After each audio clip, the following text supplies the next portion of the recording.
যারা ইসকনের ভক্ত তাদের ক্ষেত্রে পেঁয়াজ, রসুন, মুসুরির ডাল, মাছ, মাংস অনেক কিছু খাওয়া যায় না, সেটা সবাই অনেকে জানে। তাছাড়াও কিন্তু এখানে চা, কফি হালকা নেশা জাতীয় দ্রব্য বলে মনে করা হয়, কারণ চা, কফি স্বাস্থ্যতে কোনো ভালো কাজ করে না, সেই জন্য এটা বদ অভ্যাস বলে মনে করে। আর তাছাড়া চকলেটের কথাটা বলবো, যেহেতু ছোটোবেলা থেকে যদি একটা বাচ্চা কৃষ্ণ ভক্ত হয় তাহলে সেই বাচ্চা কতটা ভালো হতে পারে বড় হয়ে একবার বলি। কারণ সেই বাচ্চা কোনো দিন চকলেট খেতে পারবে না, কারণ আমাদের প্রভুদের মতে চকলেটে ক্যাফিন থাকে।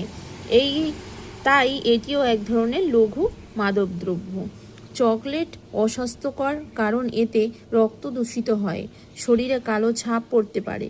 আর চকলেটের নিবেদনযোগ্যও নয়, মানে ভগবানকে নিবেদন করা যায় না।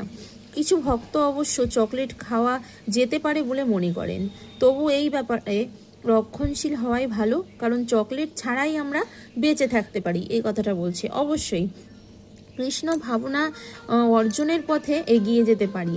আর চকলেটকে খাদ্য তালিকায় অন্তর্ভুক্ত করা তো কৃষ্ণের সন্তুষ্টি বিধানের জন্য নয়, কেবল আমাদের ইন্দ্রিয় তৃপ্তির জন্য। আমরা কিন্তু যে সকল খাবারই খেয়ে থাকি না কেন, সব কিছুই আমাদের ইন্দ্রিয় তৃপ্তির জন্য।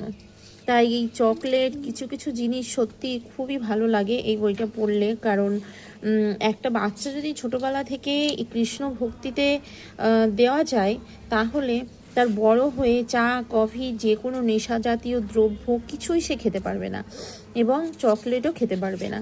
তাহলে তার স্বাস্থ্য, শরীর কতটা ভালো হবে এবং ব্রেন কতটা ডেভেলপমেন্ট হবে, তো তোমরাই বুঝতে পারছো।